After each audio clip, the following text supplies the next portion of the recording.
بسم اللہ الرحمن الرحیم الحمد للہ وحدہ والصلاة والسلام علی من لا نبی بعدہ اما بعد قال اللہ تبارک وتعالی فی القرآن المجید اعوذ باللہ من الشیطان الرجیم بسم اللہ الرحمن الرحیم یا ایہا الذین آمنوا ادخلوا فی السلم کافہ صدق اللہ العظیم وصدق رسوله النبي الكريم ونحن على ذلك لمن الشاهدين والشاكرين والحمد لله رب العالمين وقال النبي صلى الله تعالى عليه وسلم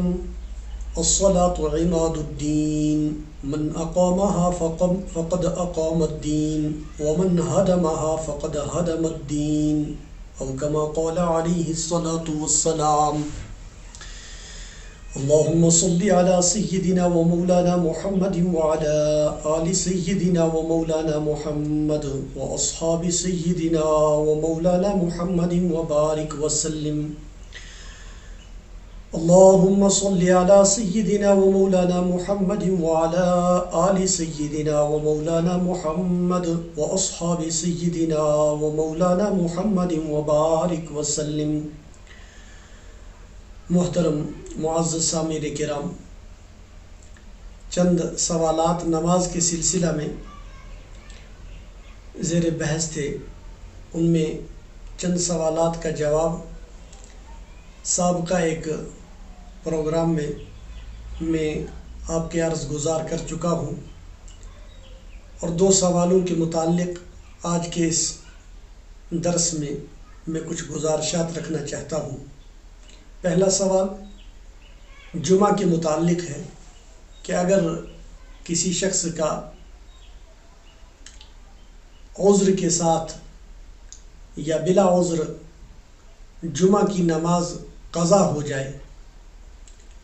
تو اسے کیا کرنا چاہیے. اس سوال کے متعلق شریعت مطہرہ کا یہ فیصلہ ہے اور شریعت کا یہ حکم ہے کہ جمعہ کا نائب اور جمعہ کا خلیفہ ظہر ہے. اگر کسی شخص کی جمعہ کی نماز قضا ہو جائے یا جمعہ کی نماز چھوٹ جائے تو اسے ظہر کی نماز ادا کر لینی ہے، اور اگر بلا عذر بغیر کسی بیماری کے یا بغیر سفر کے انسان کا جمعہ چھوٹ جائے تو اسے استغفار کر لینا چاہیے، کیونکہ بلا عذر جمعہ کا چھوڑنا گناہ عظیم ہے. ہاں، اگر کسی عذر کی وجہ سے مثلا بیماری ہے یا سفر کی حالت ہے، اس حالت کی وجہ سے نماز جمعہ چھوٹ گئی تو انسان نے اس جمعہ کے بدلے میں اور اس جمعہ کے عوض میں 4 رکعت ظہر کی فرض ادا کر لینی چاہیے. انشاءاللہ اسے جمعہ کا ثواب مل جائے گا. دوسرا سوال نماز کے متعلق ہے. عمومی طور پر انسان ذہول کی وجہ سے، بھول کی وجہ سے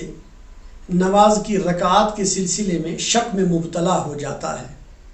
کہ آیا میں نے 3 رکعت پڑھ لی یا 4 پڑھ لی یا 2 پڑھ لی یا 1 پڑھ لی. تو ایسے حالات میں اولاً یہ بات یاد رکھنی چاہیے کہ نماز کے متعلق اگر انسان کو پہلی مرتبہ شک ہوا ہے،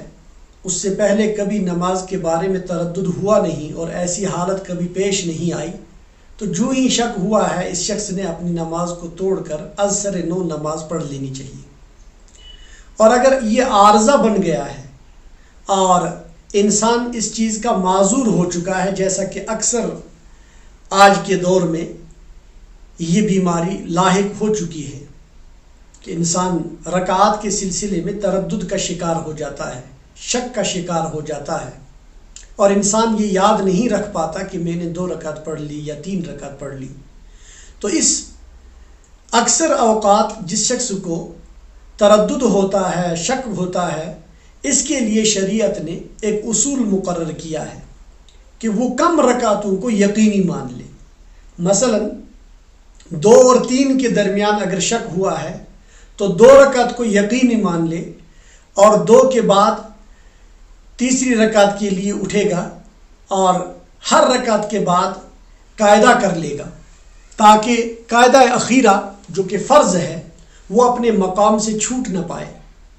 اور ہر رکعت کے بعد قاعدہ کرتا رہے۔ جب آخری اپنے کم رکعتوں کو مان کر اور یقینی مان کر آخری رکعت تک پہنچ جائے گا تو سلام پھیر کر ایک طرف سلام پھیرنے کے بعد سجدہ سہو کر لے،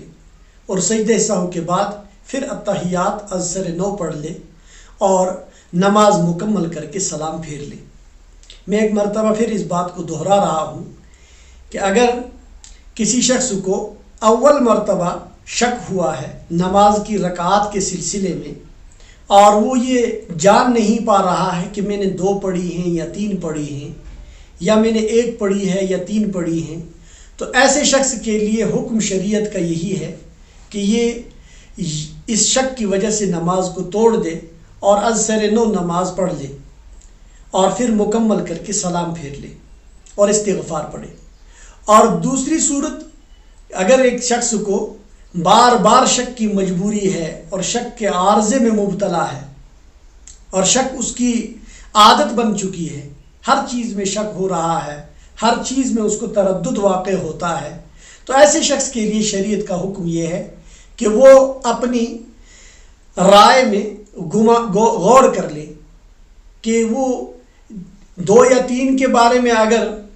شک میں مبتلا ہے تو 2 کو یقینی مان لے، 3 اور 4 کے بارے میں اگر شک میں مبتلا ہے تو 3 ہی کو یقینی مان لے، یعنی کم عدد کو یقینی مان لے، اور اس کے بعد ہر رکعت کے بعد قاعدہ کرتا رہے، اور آخری رکعت کے بعد قاعدہ پورا کر کے اپنی ایک طرف سلام پھیر کر دائیں جانب سلام پھیر کر سجدہ سہو کر لے، اور سجدہ سہو کے بعد مکمل التحیات پڑھ لے، پھر نماز سے فارغ ہو جائے۔ اس کے علاوہ ایک دوسرا سوال ہے کہ اگر کسی شخص کا نماز کی حالت میں وضو ٹوٹ جاتا ہے تو وہ کیا کرے گا؟ مثلا خون نکل آیا، یا ریح خارج ہو گئی، یا نماز کے دوران کوئی دوسرا ناقض وضو توڑنے والی کوئی چیز، کوئی عارضہ، کوئی مجبوری پیش آئی، تو یہ شخص کیا کرے گا؟ اس کے لیے حکم شریعت یہ ہے کہ یہ نماز سے پھر جائے اور جا کر اپنا وضو کر کے آئے۔ اگر جماعت کے ساتھ نماز پڑھ رہا ہے تو پھر اس سابقہ جس جماعت کے ساتھ یہ نماز پڑھ رہا ہے، اسی نماز کو آگے بچانے کے لیے اس کے لیے شریعت نے ایک طریقہ تجویز فرمایا ہے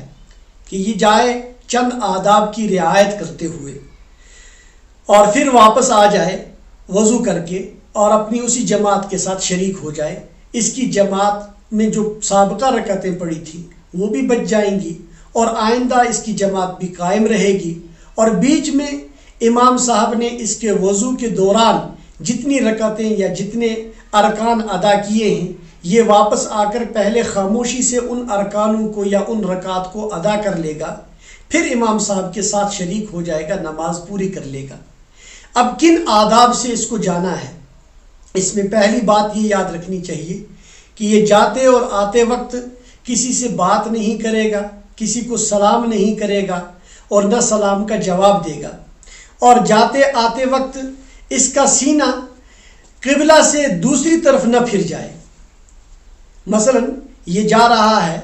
یا واپس آ رہا ہے تو جاتے آتے وقت گردن گھما کر پیچھے کو دیکھنا یا دائیں بائیں کو دیکھ کر چلنا اس کی گنجائش ہے، لیکن سینہ اگر پھر گیا تو اس کی نماز جو سابقہ تھی وہ چلی گئی، اور اب یہ دوبارہ واپس آ کر نئی نماز پڑھ لے گا۔ تو ان آداب کی رعایت کے ساتھ اگر واپس آئے گا تو اپنی نماز کو بچا سکتا ہے، ورنہ اس کی نماز سابقہ نماز چلی گئی اور یہ نئے سرے سے نئی نماز پڑھ لے گا۔ تیسرا سوال نماز ہی کے متعلق ہے کہ اگر ایک شخص نماز پڑھ رہا ہے، مثلا اس نے نفل نماز یا سنت نماز شروع کر لی، اور سنت نماز کے دوران یا نفل نماز کے دوران اسے کوئی مجبوری پیش آئی، مثلا کوئی اندھا آدمی ہے، یا کوئی بچہ ہے، جو کسی خطرے میں مبتلا ہے، اب اس نے اپنی نماز کو توڑ دیا، یا کسی بیمار کو اس کی عیادت کی اور اس کی مزاج پرسی یا اس کی خدمت کی اشد ضرورت ہے، اب اس نے اپنی نماز توڑ دی اور یہ اس کی خدمت کی طرف یا اس کو بچانے کی طرف متوجہ ہوا، اور اس نے اپنی نماز جو توڑ لی، یہ نماز اب اس کے ذمہ واجب ہو جاتی ہے۔ حدیث شریف میں آتا ہے، نبی اکرم صلی اللہ علیہ وسلم نے فرمایا کہ نماز شروع کرنے سے، نفل نماز شروع کرنے سے اس کو پورا کرنا واجب ہو جاتا ہے۔ اور دوسری چیز، قرآن شریف خود فرماتا ہے لا تبطلوا اعمالکم، لوگوں اپنے اعمال کو باطل مت کرو، توڑو مت۔ اب اگر کسی نے اپنا عمل شروع کیا ہوا، نفل عمل، سنت عمل، بعد میں توڑ دیا کسی عذر کی وجہ سے، تو یہ نفل چونکہ شروع کرنے سے اس کا پورا کرنا واجب ہو جاتا ہے، اس لیے اب اس نفل کو دوبارہ پڑھنا اس کی ذمہ واجب ہو جاتا ہے۔ یہی حال روزے کا ہے۔ اگر کسی نے نفل روزہ رکھا، عمومی حالات میں نفل روزہ رکھنا کسی کے ذمہ واجب نہیں، فرض نہیں، اور نفل کا معنی ہی زائد ہے، یہ انسان کے لیے ایک زائد عبادت ہے جو فرائض سے اور واجبات سے علاوہ اللہ تبارک و تعالیٰ نے انسان کے ذمہ، انسان کو ایک زائد عبادت کا موقع دے رکھا ہے۔ تو اللہ تبارک و تعالیٰ نے جو یہ موقع دیا ہے نفل روزہ، نفل نماز پڑھنے کا، اس سے خوب فائدہ اٹھانا چاہیے۔ بہرحال اگر کسی نے نفل روزہ رکھ لیا، پھر کسی عذر کی وجہ سے نفل روزہ توڑ دیا اور نفل روزے کو پورا نہ کر پایا، تو نفل روزہ شروع کرنے کی وجہ سے، نیت کرنے کی وجہ سے اور سحری کھانے کی وجہ سے اس پر لازم ہو چکا ہے، اب اس نفل کی قضا بھی اس کے ذمہ لازم ہے۔ یہ اس کو کل قضا کرنا ہے، عمر بھر میں کبھی بھی قضا کر لے، اس کی قضا کے بغیر یہ آدمی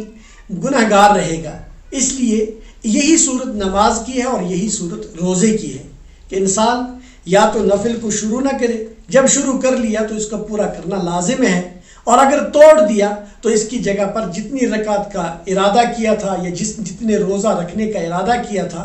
اتنے روزے اور اتنی رکعت پورا کرنا انسان کے ذمہ لازم ہے۔ یہ چند سوالات نماز کے متعلق تھے۔ انشاءاللہ نماز کے متعلق اور کچھ گزارشات اسی پروگرام کے تحت آپ کے سامنے رکھتے رہیں گے۔ اللہ تبارک و تعالی ہمیں اور آپ کو عمل کی توفیق عطا فرمائے۔